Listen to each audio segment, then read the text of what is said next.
इथं पुसट दिसते, काय आहे नक्की? तर ते म्हणजे माझ्या जीवनामध्ये एकच सत्कर्म चांगलं झालेलं आहे की मी परमपूज्य भक्ती सिद्धांत सरस्वती ठाकूर यांच्याकडून दीक्षा घेतली होती. त्यांचा मी शिष्य आहे. एवढं बोलता शरीच यमराजे तिथे थोडे 2 मिनिटांसाठी थांबले. थांबल्यानंतर ते म्हणाले थांबा, आणि त्यांनी डोळे बंद केले. डोळे बंद करून त्यांनी भक्ती सिद्धांत सरस्वती ठाकूरांचं ध्यान केलं, आणि त्या यमपुरीमध्ये साक्षात भक्ती सिद्धांत सरस्वती ठाकूर त्यांचे गुरु महाराज तिथे उभे राहिले. त्यांना बसण्यासाठी आसन देण्यात आलं, आणि यमराजीने आता प्रश्न विचारला की, कारण वैष्णव आहेत, फार मोठे वैष्णव आहेत भक्ती सिद्धांत सरस्वती ठाकूर, आणि त्यांनी प्रश्न विचारला की हा तुमचा शिष्य आहे म्हणतो, आणि तुमच्या शिष्याची अशी दुर्गती कशी झाली? तर भक्ती सिद्धांत सरस्वती ठाकूरने त्या व्यक्तीकडे पाहिलं, आणि त्यांनी ओळखलं त्याला, म्हणजे हो बरोबर आहे, हा माझा शिष्य आहे, आणि याची दुर्गती तर झालेली आहे. तर यमराज म्हणाले काय करायचं आता याचं? चान्स द्यायचा सेकंड. तो बिचारा खुश झाला, आपल्याला बिहार तर सांगलं गुरु माऊली म्हणून चरणावर लोटांतर घेऊ लागला, माझं रक्षण करा. मग भक्ती सिद्धांत सरस्वती ठाकूरांनी त्याला सांगितलं ठीक आहे, तुला पुन्हा एक चान्स संधी देण्यात येईल, पण इथून पुढचं जीवन तू काय करायचे? पुन्हा भक्तीमध्ये स्थित व्हायचं आहे. असं म्हणून भक्ती सिद्धांत सरस्वती ठाकूर अंतर्धान पावले, म्हणजे मी आता येतो तुझ्यासमोर उभा आहे. आणि त्यानंतर तो व्यक्ती तिथून पळून गेला, घराकडे गेला नाही, वैराग्य त्याला आलं, आणि त्यानं जे हरिनाम घ्यायला सुरुवात केली. आजीवन भगवत आश्रय घेऊन तिथं त्यानं आपलं संपूर्ण जीवन समर्पित केलं. तर हे केवळ दंतकथा नाही, तर लोकांच्या जीवनामध्ये हे सत्य अनुभव पण आहे. म्हणून म्हणतात ना, मेल्याशिवाय स्वर्ग दिसत नाही. तर आपण शास्त्रावर विश्वास ठेवला पाहिजे. हे सर्व झाल्यानंतर नरकांचं वर्णन ऐकलेलं, 16 स्टेशनांचं वर्णन जेव्हा ऐकलं, आणि त्यामध्ये वैतरणी नदीचं जेव्हा वर्णन ऐकलं, तेव्हा गरुडचे थरथर कापत होते. आपल्यापैकी ना किती जणांना थरथर कंपन आलं त्या दिवशी ऐकल्यानंतर? भीती वाटते का? नाही ना? नाही वाटणार. जुने खेळाडू असतात ना, त्याला भीती वाटत. तर गरुड थरथर कापत होते ज्या वेळेला त्यांनी 16 स्टेशन आणि ती वैतरणी नदीचा वर्णन ऐकलं.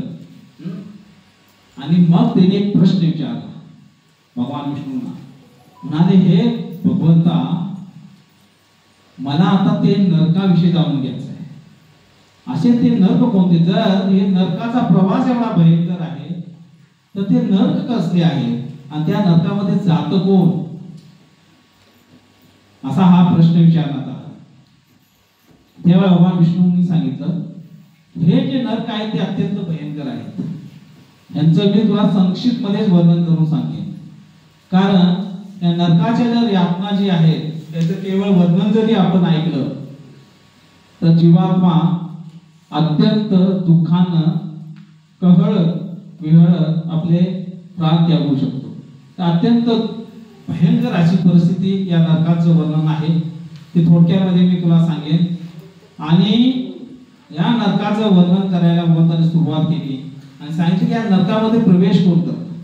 आता इथं दाखवण्यात येणारी जी चित्र आहे ना, ते फार सौम्य आहे. तसं पाहिलं फार सौम्य आहे. प्रत्यक्षात जी आहे नरक ते महाभयंकर आहे. तिथं आपल्याला दिसतो की एक व्यक्ती डोळा काढतोय, ते कापलं जातंय, हे होते ते होते. परंतु विचार करा, आपल्याला एक साधा काटा लागला तर किती वेदना होतात. तर हे नरक यातना जी आहे त्यासाठी यातना शरीर, जसं मी म्हणलं अंगुष्ठ मात्र एवढं शरीर दिले, ते नाव काय या शरीराचं? यातना शरीर. या शरीराची विशेषता काय आहे? हे शरीर असं शरीर आहे की हे शरीर मरतच नाही, फक्त बेशुद्ध होतं. प्रचंड यातना दिल्यानंतर काही काळासाठी बेशुद्ध होतं. यमदूत पुन्हा आपल्यावर पाणी टाकून ते आपल्याला जागा करतात, पुन्हा यातना द्यायला होतं. त्याचे हजारो वेळे तुकडे केले जातात, याला तळलं जातं, याला बांधलं जातं, याला टोचलं जातं, याला संपवण्याचा प्रयत्न केला जातो, परंतु फक्त यातना होतात. किती यातना होतात? आता जर आपल्याला सुई टोचली तर थोडीशी दर्द होत आहे ना, थोडंसं दुखतं. परंतु यातना शरीराला एक सुई टोचली तर हजारो सुई टोचल्याप्रमाणे वेदना होतात. म्हणजे एवढं हायपर सेन्सिटिव्ह बॉडी म्हणतात त्याला. कसं असते? अति संवेदनाशील शरीर असतं. म्हणजे थोडं जरी त्याला काही धक्का लागला तर त्याला जीव जायला होता असं म्हणतो आपण, तशा वेदना होतात. अशा प्रकारचं हे शरीर असतं. तर मग या नरकांचं वर्णन करत असताना आता ध्यानपूर्वक ऐका.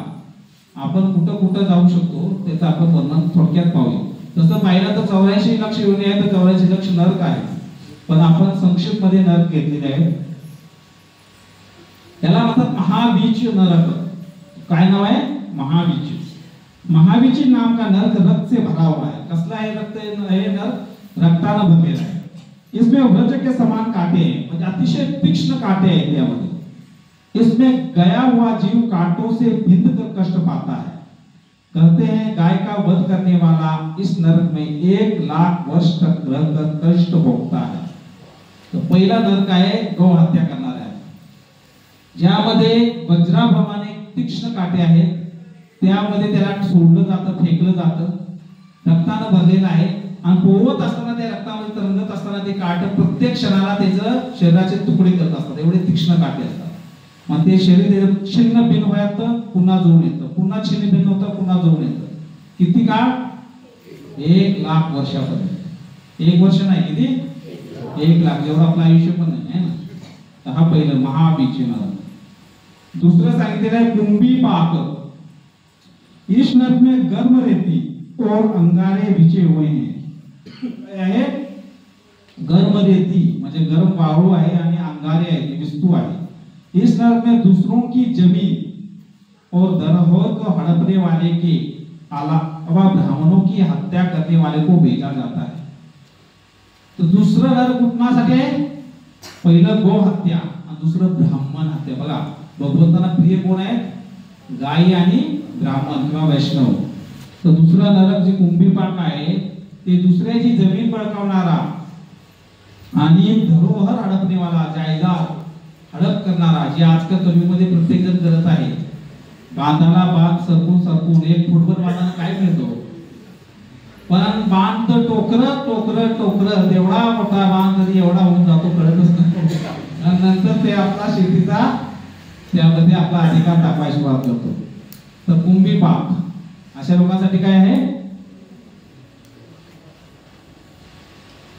कुंभीपाक नावाचं नरक आहे. पुढचं जे आहे ते आहे रौरव नावाचं नरक. जो लोग झूठी गवाही देते हैं उन्हें इस नरक में ईख की तरह पेरा जाता है.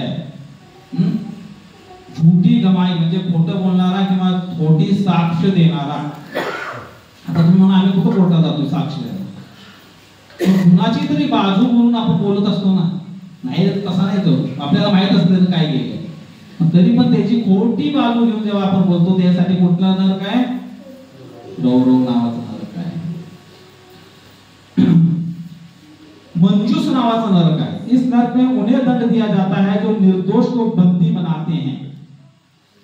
म्हणजे एखादा व्यक्ती गुन्हेगार नाही परंतु त्याच्यावर खोटा आरोप म्हणून त्याला गुन्हेगार बनवलं, अशा लोकांना मंजूस नावाच्या नरकामध्ये टाकलं जातं.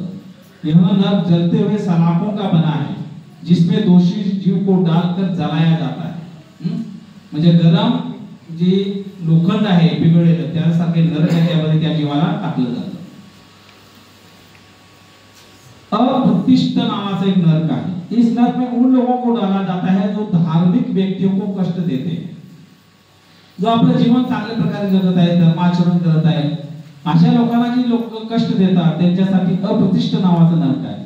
यह नरक मल मूत्र पीप से भरा हुआ है, जैसे वैतरणी नदी आहे त्याप्रमाणे. इसमें पापी जीव को उल्टा करके गिराया जाता है. वटवाघळाप्रमाणे त्याला या नरकामध्ये टाकलं जातं. अप्रतिष्ठ धार्मिक व्यक्तींना कष्ट देणारा. विलेपक नावाचं नरक आहे. इस नरक में वैसे ब्राह्मण जाते हैं जो मदिरापान करते हैं. आता फक्त मदिरापान म्हणजे मदिरापान नव्हे, ब्राह्मण कुळामध्ये जन्म घेतल्यानंतर त्या व्यक्तीचं काय कर्तव्य आहे? त्यानं समाजाला मार्गदर्शन करावे. परंतु आपण एक म्हण आहे म्हणतो, ब्राह्मणांनी महाग केलं. काय ऐकलं ना? तर आजकालचे जे भ्रष्ट ब्राह्मण आहेत, जे मदिरापान करत आहेत, मांसाहार करत आहेत, एवढ्या उच्च कुलीन कुलामध्ये जन्म घेऊन त्यांच्यासाठी विलेपक नावाचं नरक आहे। यह नरक लाह की आग से जलाया रहता है, इस आग में जीव को झोंक दिया जाता है। मग अशा मदिरापान करणाऱ्या नरक ब्राह्मणांना या नरकामध्ये टाकून त्याच्या मुखामध्ये गरम गरम लोखंडाचा रस ओतला जातो। महाप्रभ नावाचं नरक आहे। यह नरक बहुत ऊंचा है, इसमें बड़ा से शूल गड़ा है। जो व्यक्ति पति पत्नी में विभेद करवाकर उन्हें अलग करवाते हैं, उन्हें इस नरक में डालकर शूल से छेदा जाता है।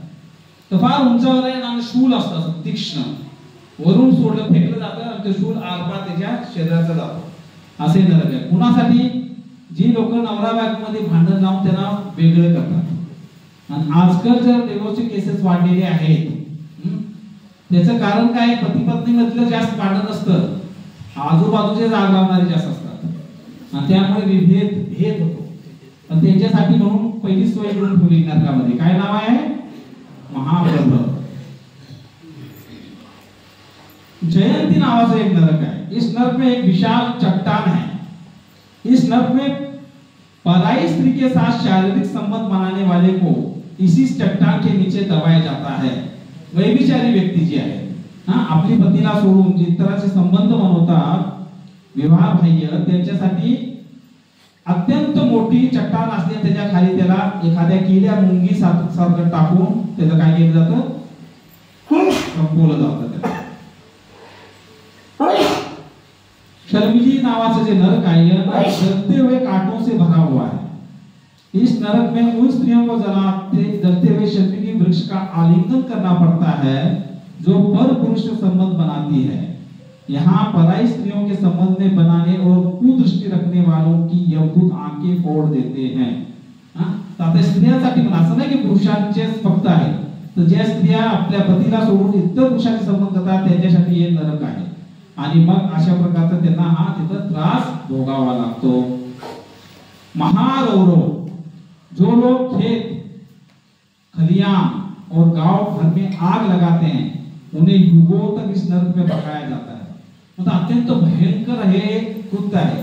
काही लोक अगदी सहजरित्या दुसऱ्याच्या शेतामध्ये, दुसऱ्याच्या पिकामध्ये आग लावून टाकतात, दुसऱ्याच्या घरामध्ये आग लावून टाकतात।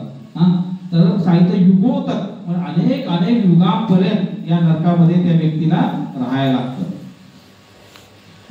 त्यानंतर ताम्रिष्ट नावाचं नरक आहे। इस नरक में यमदूत भयानक अस्त्र शस्त्र चोरों की पिटाई करते हैं।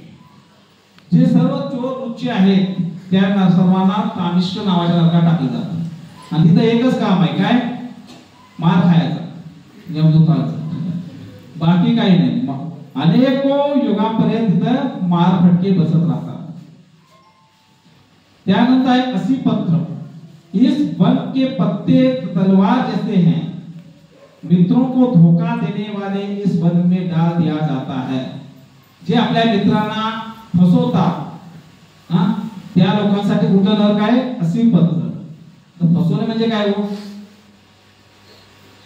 तुम्ही फसवले का कधी मित्राला? मित्रांना फसवणारे 10 वर्षों तक इस वन के पत्ते कट कर जो दुखी होता रहता है। तो फसवाचे अनेक प्रकार है, आता चिंतन करण्याचा विषय आहे। नजर गर्म बालू का नावाचा नरक है। यह नरक कुएं जैसा है जिसमें गर्म रेत, अंगारे और कांटे बिछे हुए हैं, जहां पाप कर्म करने वाले को 10,000 वर्षों तक दंड भोगना पड़ता है। वेगवेगळ्या प्रकारचे पाप कर्म आहेत, त्याचं एकत्रीकरण करून इथं सांगितलेलं आहे की कशा प्रकारे कंबारा बालुका नावाच्या नरकामध्ये त्याला टाकलं जातं। काकोल, कीड़े और पीप से बने इस नरक में उन्हें गिराया जाता है जो दूसरों को दिए बिना अकेले मिष्टान खाते हैं। जर गोड पदार्थ बनवला तुम्ही घरामध्ये आणि कोणी आले पाहुणे, त्याला न देता एकट्यानं खाल्लं चोरून, तर त्याला काकोल नरकामध्ये टाकलं जातं। त्यामुळे म्हणतात ना, जुनी म्हण आहे, तुम्ही ऐकली का नाही माहित नाही, एक तीळ 7 भावंडांनी वाटून खाल्ला। ऐकले? एक तीळ देवाला असं म्हणजे याच्यातून सांगायचं काय? देण्याची वृत्ती असते आपल्याकडे। जे काय आहे आपण इतरांना देऊ, मग आपण सेवन केलं पाहिजे। तर चोरून अन्न खाऊ नये किंवा चोरून मिष्ठान्न, खास करून मिष्ठान्न म्हणलेले। मिष्ठान्नाचा अर्थ काय? फक्त गोड नव्हे, जे काय रुचकर आहे, चविष्ट आहे, माझा आवडता आहे। काय काय वेळेला राजभोग असतात, आणि इतर अशी मांडली गेलेली असतात आणि पुजारी लोक बरोबर बाजूला काढून ठेवतात आमच्यासाठी, त्यांच्यासाठी सुद्धा हे काकोल आहे.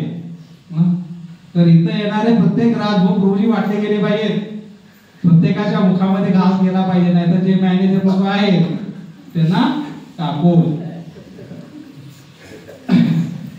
त्यानंतर आहे कडुमल. पंचयज्ञ को जो नहीं करते हैं उन्हें मल मूत्र रक्त से भरे इस नरक में गिराया जाता है. पंचयज्ञ, ज्या वेळेला आपण गृहस्थ आश्रमामध्ये प्रवेश करतो त्यावेळेला आपल्याला अनिवार्य आहे 5 प्रकारचे यज्ञ सांगितले शास्त्रात. पण कलियुगमध्ये ते होत नाही किंवा किंवा अवघड आहे. मग काय करायचं? कलियुगमध्ये एक यज्ञ सांगितला, नाम संकीर्तन यज्ञ. म्हणून श्री गुरुपादांनी जोर दिला की तुम्ही घराच्या बाहेर पडण्यापूर्वी हा यज्ञ करा. कोणता यज्ञ करा? हरे कृष्णा कृष्णा कृष्णा हरे हरे, हरे राम राम राम हरे हरे. तर अनेक भक्तगण आहेत, अनेक लोक आहेत जे आपला यज्ञ पूर्ण करत नाहीत, त्यांच्यासाठी हा नरक आहे. त्यामुळे तिल पाक नावाचा नरक. दूसरों को सताने वाले लोगों को इस नरक में डाला जाता है. जहाँ तिल से जले जैसे तेल निकाला जाता है उसी प्रकार उन्हें पैर कर उन्हें दंड दिया जाता है. जसं तिळाचं तेल काढलं जातं तसं पिसून त्या व्यक्तीला काढलं जातं. तर दुसऱ्यांना त्रास देणार आकारण विनाकारण एखाद्याला आपण जर त्रास देत असो तर आपल्याला या नरकामध्ये जावं लागतं. त्यानंतर महावट. यह नरक मुर्दों और कीटों से भरा है. जो व्यक्ति अपनी बेटियों को बेचता है उसे इस नरक में उल्टा करके गिराया जाता है. आता बेटियों को बेचताय म्हणजे काय हो? असे नराधम आहेत जे आपल्या मुलींना विकून टाकतात, परंतु बेटियों को बेचताय याचा अजून एक अर्थ आहे की बेटींना मुलींना देऊ त्यांच्या घरातून हुंडा घेणे. ही प्रथा कुठे आहे? खास करून यूपी बिहार साईडला आहे. आपल्याकडे नाही, आपण दान करायची वृत्ती आहे आपल्याकडे. पण यूपी बिहार मध्ये आमचे मित्र होते, आंध्रा साईडचे काही मुलं, तर ते म्हणायचे आमचे बाबा 1 कोटी तयार आहे. का बरं? अरे हे डॉक्टर झाला की याला उचलूनच देणार आहे. मुलीचे वडील 1 कोटी आमच्या घरामध्ये आणून देणार आणि म्हणणारे डॉक्टर आहे झाला. तर आज ही आंध्रा साईडला तमिळनाडू मध्ये मुलींना विकण्याची प्रथा आहे. एक प्रकारचं विकणं झालं. तर मुलाला 1 कोटी रुपये द्यायचे आणि आमच्या मुलीला लग्न करायचं. तो जो बेटियों को बेचता है इस नरक में उल्टा करके गिराया जाता है. महाभीम. यह नरक सड़े हुए मांस और रक्त से भरा है, जहां मांस, मदिरा और खाद्य पदार्थों को खाने वालों को डाला जाता है. कुणाला? आपल्याला नाही बघा, कुणाला आहे? जे मांसाहारी आहेत, जे मदिरापान करतात, अखाद्य पदार्थ तंबाखू, बीडी, सिगरेट, गोवा, गुटखा इत्यादी खातात, त्यांच्यासाठी एवढं घाबरायचं नाही. मिश्रिक असतात त्यांच्यासाठी, तुमच्यासाठी नाही. तर कशामध्ये टाकलं जातं? सडे हुए मांस और रक्त से भरा है. सडलेलं मांस आणि रक्ताचं भरलेलं हे नरक काय? त्यामध्ये या अभद्र वस्तू, तुम्ही अभद्रच खाल्लंय ना आयुष्यभर, तर अभद्र नरकामध्ये राहा आणि तिथं आनंद घ्या त्या अभद्र वस्तू, म्हणून ते नरक आहे.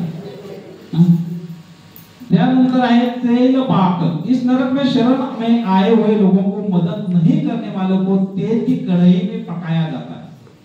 जे कोणी आपल्याला शरणागत आलं आणि आपण जर त्याला मदत केली नाही, कोणी मदत मागितल्यानंतर पण, तर त्याच्यासाठी हा तेल पाकाय, यामध्ये कढई असते, तेल असतं, त्यामध्ये त्याला पकोड्याप्रमाणे तळून काढलं जातं. तुमची क्षमता असताना पण जर तुम्ही एखाद्याची मदत करत नसाल तर अशा व्यक्तीसाठी हे नरक आहे. वज्र का पाठ. वज्र के समान कठोर इस नरक में उन लोगों को दंड दिया जाता है जो पशुओं पर अत्याचार करके उनका दूध बेचते हैं. मधल्या काळामध्ये खूप चाललं होतं. गायच्या स्तनांना मशीन लावून दूध काढायची प्रक्रिया, ज्यामधून दूध तर याचं नंतर रक्त पण यायचं. असे बऱ्याचशा शेतकऱ्यांनी या मशीन वापरल्या आहे ना, किंवा त्यांना इंजेक्शन देणे जास्त दूध यावं म्हणून हार्मोन्सचे. अशा प्रकारचे जे पशुवर अत्याचार करतात अशा लोकांसाठी हा नरक आहे. आता हे एकदम थोडक्यामध्ये संक्षिप्त लिस्ट पाहिली अपन। इसके अलावा अन्य कई प्रकार के नर्क हैं जिनमें नुरछाव, अंगर चौपय, महापाई, महाज्वाल, कर्कच, गुड़ीपाक, छोरधारा, अमरीश, ब्रजकोटार, प्रतीपतांब, कालसूत्र, कश्मल, उग्रगंधा, दुर्धर, वज्र महापीर असे अनेक अनेक अनेक प्रकारचे प्रत्येक कुकृत्यासाठी नरक आहे। तर आपला कोणाचा नंबर लागतोय का यामध्ये चिंतन करा संध्याकाळी कुठं जाणार। आता आणखी एक प्रश्न येतो बरं का, आपण सगळं पाहिलं, नरक पाहिले, नरकातले आता प्रकार थोडक्यात पाहिले आपण, यमदराज पण पाहिले, धर्मराज म्हणजे यमराज हे पण माहित झालं आपल्याला। हा प्राणी कोण आहे पण जो घेऊन जातो आपल्याला, यमदूत, याला काय म्हणतात? बरे बाबा हे यमदूत प्रकट कुठून होतात, येतात कुठून? प्रश्न पडला का कधी तुम्हाला? हा यमदूत कोण असला पाहिजे? तर यमदूताची पण नोकरीचं मिळवायची असेल तर त्यासाठी पण क्वालिफिकेशन आहे। आपल्यापैकी जर आपण नरकामध्ये गेल्यानंतर यमदूताची नोकरी पाहिजे असेल तुम्हाला तर ते कसं बनायचे यमदूत? तर राजस्थानची एक सुंदर घटना आहे। एक संत होते आणि त्यांना कोणीतरी असं लग्नासाठी बोलवलेलं होतं, म्हणून एका ठिकाणी थांबले होते, म्हणजे थोडा मुहूर्त आहे यानंतर थांबूया। आणि तेवढ्या त्यांच्या दारामध्ये एक त्यांना काळा कुट्ट असा माणूस दिसला। त्यानंतर ते म्हणाले की बाबा इकडे कोण आहे? त्यानं प्रणाम केला, म्हणलं तुम्ही मला ओळखलं नाही, खरं तर मी तुमच्या गावचाच आहे, नाव सांगितलं। म्हणजे तू कुठून आला, का आला इथं? म्हणजे अहो मी आता यमदूत झालोय। कोण झालंय? यमदूत नाही। आणि मग ते विचारलं तू का आला इथं? म्हणजे तुम्ही ज्या लग्नाला चाललाय ना तो जो नवरदेव आहे तो आता मृत्युमुखी पडणार आहे, त्याला मी न्यायला आलो। इकडं का? मला तुमचे दर्शन घ्यायला, तुम्ही गुरु होता, मी त्या गावामध्ये होता, तुम्ही चांगलं सांगायचं म्हणून मी कधी ऐकलं नाही। मग तू यमदूत कसा झाला? तू तर नर घे आता बघाय पाहिजे। मग त्यानं सांगितलं यमदूत कसं होतं, ऐकायचंय? यमदूत होण्यासाठी तयार आहे। तर तो म्हणाला माझा हा नरकाचा फेरा पहिली वेळ नाही, अनेक अनेक अनेक वेळा मी नरकामध्ये फेऱ्या मारले, जेवढं हे असं एकही नरक नाही ज्यामध्ये मी गेलो नाही, आणि अनेक वेळा एका नरकामध्ये गेलो। माझी एक्सपर्टीज बघून मला म्हणजे तुला चांगला अनुभव आहे, आता तू यमदूत होता। तर यमदूत ज्याला बघायचे त्याला वारंवार वारंवार नरकामध्ये जायला, प्रत्येक नरकामध्ये दुःख कष्ट भोगून भोगून भोगून पण जो सुधरता त्याला म्हणतात बाबा तो इथंच राहा, दुसऱ्याला धरून तुला अनुभव चांगला झालेला आहे। तर त्या व्यक्तीला नंतर ते साधूंनी सांगितले, सत्य घटना आहे की थोड्याच वेळानंतर घोड्याला उलटी उडी मारली, ते नवरदेव खाली पडला, त्याचा मृत्यू झाला। तर या सत्य घटना असतात, आपण कधी कधी त्याला अगदी सहजरित्या घेत असतो। तर यमदूत कोण बनतात? अशी व्यक्तीच बनतात ज्यांना जास्त अनुभव आहे। तर आता प्रश्न असा येतो की आपली गती काय आहे ना, हे झालं ठीक आहे, सगळं नरक झाले, हे सगळं झालं, पण आपण काय आहे, आपण कुठं जाणार आहे? तर पहिलं आपण समजून घ्यायला पाहिजे की 4 प्रकारची व्यक्ती आहे, त्यामध्ये आपण कुठं बसतो। किती प्रकारची लोक आहेत या जगामध्ये? 4। तर पहिली जी प्रकारची लोक आहेत ते आहेत भगवंतांचे निस्सिम भक्त, शुद्ध भक्त, जे या जगामध्ये येतातच हरिनाम घ्यायला आणि हरिनामाचा प्रचार करण्यासाठी। ते या जगामध्ये येतात, आपली साधना पक्की करतात, इतरांना हरिनामाचे वितरण करतात, आणि त्यानंतर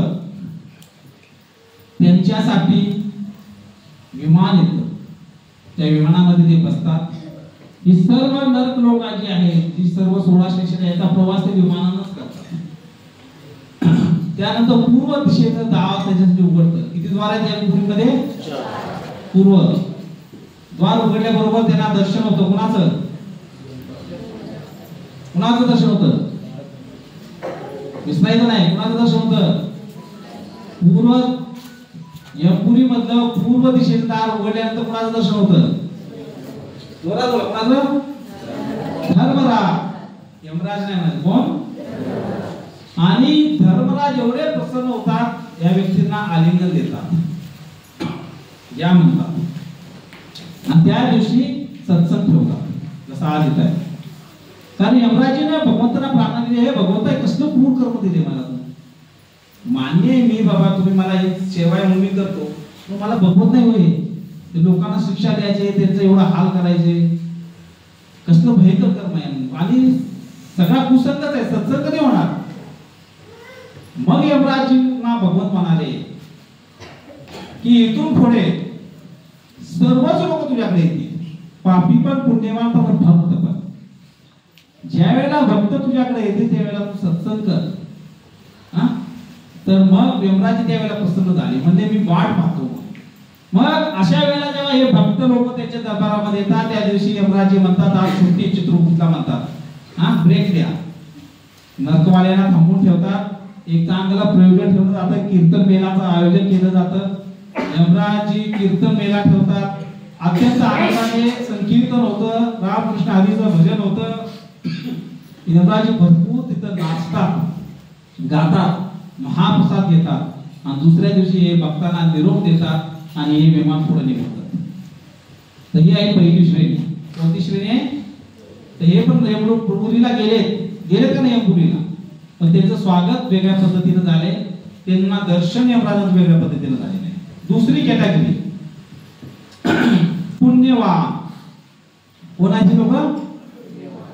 यांनी आपल्या आयुष्यामध्ये येऊन कधीच कुणाचं वाईट केलं नाही. काय केलं नाही? कधीच कोणाला दुःख दिलं नाही. सत्कर्म, धर्माचरण इत्यादी रीतीने त्यांचं जीवन सेवा व्हावी लागेल. तर अशी लोक 100% यमपुरीमध्ये जातात. उत्तर दिशेने, पश्चिम दिशेने, कुठल्या दिशेने? पश्चिम दिशेने जातात किंवा उत्तर दिशेने. साधू म्हणत असतात ते उत्तर दिशेने येतात. तिथे गेल्यानंतर यमराजी संकीर्तन ठेवत नाही, तर त्यांनी नाम संकीर्तन केलं नाही. पण काय करतात? त्यांची लिस्ट पाहतात, फक्त पुण्य पुण्य पुण्य आहे. कुठं जाणार होते? कुठं जाणार? उच्च ग्रहांची प्राप्ती करतात, स्वर्ग लोकांकडे जातात. तर तिथं भरपूर ते सुख भोगतात. पण तो समस्या ही आहे की सुख संपल्यानंतर पुन्हा यावं लागतं. तर ही आहे 2 नंबरची कॅटेगरी. बघा आपण कुठं बसतो ते बघायचे. 3 नंबर कोण आहे ते? डाकू आहेत. काय डाकू आहेत? हे आहेत ना, यांनी धड 100% पुण्य केलं ना, धड पाप केलं 100%. 50-50 वाले आहेत. कसले ते लोक? 50-50 वाले. म्हणून जगाला तोड पण दाखवू शकत नाहीत, आता तोड दाखवून ठेवतात. पाप पण केले तर पुण्य पण केले.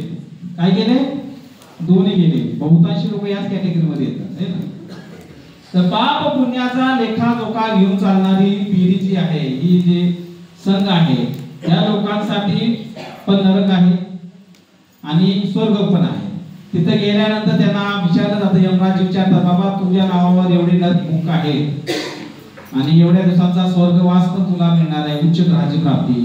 कुठं जातो? काय करतो? इकडे जाणार पाहिजे का तिकडे जाणार? Choice is yours. मग तो व्यक्ती विचार करतो, पहिलं नरक बघून घेऊया किंवा स्वर्ग बघून घेऊया. दोन्ही भोगायचं पुन्हा या लोकांमध्ये 50-50 वाले. आणि चौथी कॅटेगरी आहे निश्चित पापी, फक्त पाप केलेलं आहे. कुठं जाणार? कुठं जाणार? 100% नरकामध्ये जाणार आहे. नरक लोकांचं द्वार उघडे आहेत आणि अधोगतीला प्राप्त होणार. सर्वात चांगली कॅटेगरी कुठली वाटली? 2 नंबर म्हणतात काय? 1 2 3 4 बोला, गणपतीच्या जय जयकार सांगा. 1 नंबर. किती जणांना वाटतंय कुठली कॅटेगरी? 1 मुखाने बोलायचं. बसलेत ना आचार्य आपल्याला, ते आपल्याला 1 नंबर बनवायसाठी झाले. श्री कृपा जे आहे ते कृपा करून जे आले ते आपल्याला ते 1 नंबर बनवण्यासाठी आले. म्हणून त्यांनी आपल्या जीवनामध्ये तो 1 कृष्ण दिला आहे का नाही? नाहीतर सर्व शून्य आहे. शून्यायतम जगत सर्वम गोविंद विरहेण मे. जर गोविंद नसतील जीवनामध्ये तर सर्व शून्य आहे. तर एक नंबर म्हणलं तर आपलं जीवन सार्थक होणार आहे. आणि याला काय पुरावा आहे का हो? या असं होतं मी जी म्हणलो तर हो, भगवद्गीतेमध्ये भगवत सांगतात ऊर्ध्व गच्छन्ति सत्त्वस्था मध्ये तिष्ठति राजसा जगन्य गुण वित्तस्था अधो गच्छन्ति तामसा. जो ज्या गुणामध्ये स्थित आहे, ज्याने जसं कर्म केलेलं आहे त्याप्रमाणे तो वर खालीच्या दिशेने प्रवास करतो. तर कुणी वर जाईल, कुणी पृथ्वी लोकावर येईल, कुणी नरक लोकात जाईल. तर कशावर डिपेंड आहे? आपल्या कर्मावरती अवलंबून आहे. आता महत्वाचा मुद्दा घेतोय आपण. 95% नरकामध्ये यातना भोगल्यानंतर पुन्हा काय होतं? किती टक्के? आता आपण जी कर्म केलेली आहेत त्याचं जवळजवळ 95% 95% आपल्याला जी दुःख आहे, कष्ट आहे, यातना आहे, ती नरकामध्ये मिळतात. तरी सुद्धा 5% शेष राहतं. किती राहतं? आणि ते 5% कर्म राहिलेले घेऊन आपण या पृथ्वी लोकावर पुन्हा येतो. पृथ्वी लोकामध्ये लक्षात कुठे येतो? आणि त्याला म्हणतात उत्क्रांती. काय म्हणतात? तर उत्क्रांती म्हणजे माकडापासून माणूस नव्हे. डार्विनची थेरी चुकीची थेरी आहे. उत्क्रांती म्हणजे काय? तो वैदिक धर्म आपल्याला सांगतो उत्क्रांती म्हणजे ज्या वेळेला आपल्या नरकवास संपतो, आपण यातना भोगून संपतात, त्यावेळेला आता आपण जी कर्म केलेली आहेत, आपली जशी चेतना होती त्याप्रमाणे आपल्याला 84 लक्ष योनीपैकी एक योनी मिळते. काय मिळते? 84 लाख. मग आपण एखाद्या झाडाच्या जन्माला जाऊ शकतो, किंवा कीट मकोड्याच्या जन्माला जाऊ शकतो, सरपटणारे प्राणी त्यांच्या जन्माला जाऊ शकतो, किंवा मनुष्य बनू शकतो, किंवा देवता पण बनू शकतो. कशावर डिपेंड आहे ते? आपल्या पूर्व कर्मावर. आता जी 5% आपण कर्म घेऊन आले त्याप्रमाणे उत्क्रांती होते. परंतु कसं होतं हे पहा. आपण एक कर्म जी करतो त्याची शिक्षा आपल्याला आपण पाहिली कशी मिळते. आता एक उदाहरण देतो तुम्हाला. जो व्यक्ती आंधळा कोण म्हणतो बघा, जो व्यक्ती ग्रंथांची चोरी करतो तो आंधळा बनतो, स्वर्ण चोरी करतो तो आंधळा बनतो, इतरांचा विश्वासघात करतो तो आंधळा बनतो, आणि फुंकून दिवा विझवतो तो आंधळा बनतो. तर गरुड पुराण सांगतं की आंधळा कोण कोण म्हणतं? 4 गोष्टी सांगितल्या मी. एखाद्या व्यक्तीनं विश्वासघात केला, सुवर्ण चोरी केली, ग्रंथांची चोरी केली, दिवा फुंकला, एका जन्मामध्ये किती वेळा झालं? किती गुन्हा झाले त्याच्यावर? तर 4 जन्म आणायचे फिक्स झाले का नाही? किती जन्म झाले फिक्स? 4. दिवा फुंकता का तुम्ही? नाही.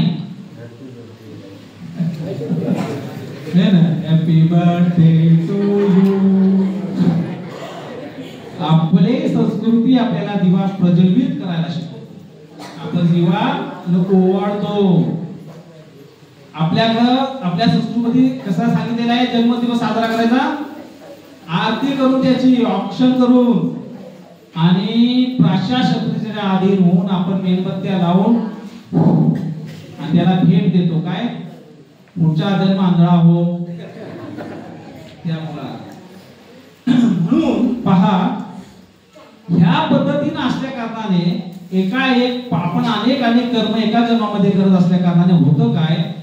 जवळजवळ 2,25,00,000 वर्ष लागतात हे मनुष्य देह प्राप्त करायला. किती? तर मनुष्य नरदेह असं म्हणले, देवता दुर्लभ नरदेह प्राप्त होणे फार मुश्किल आहे. हा जो नरदेह आपल्याला प्राप्त झालाय ना, तो साधारण देह नाही. कधी कधी मूल्यवान वस्तू आपल्या हातामध्ये असते, त्याची किंमत माहित असल्यामुळे आपण त्याला दुर्लक्ष करतो. तसा हा नरदेहाचा आपण सर्व दुर्लक्ष करत आहोत. साधारण गोष्ट नाही. पहा, नामदेवजी काय म्हणतात. संत नामदेवजीचा तुम्ही जर अभंग पाहिला, किती सुंदर सांगितले. भक्ति विने जीने जडो राजिरवाने, संसार भोगने दुख रूप, एक एक कोट योनी कोटी कोटी फेरा, मनुष्य देह वारा मग लागे. तर भक्ती विने जिने जळो राजीर माने संसार भोगने दुःख रूप. नामदेवजी म्हणतात की ज्याच्या जीवनामध्ये भक्ती शून्यता आहे, भक्ती नाही, असा व्यक्तीला एका योनीमध्ये कोटी कोटी वेळा फेरा मारावा लागतो आणि त्याला काही माहितच नसतं. मनुष्य देह मारा मग लागे 20 लक्ष योनी वृक्ष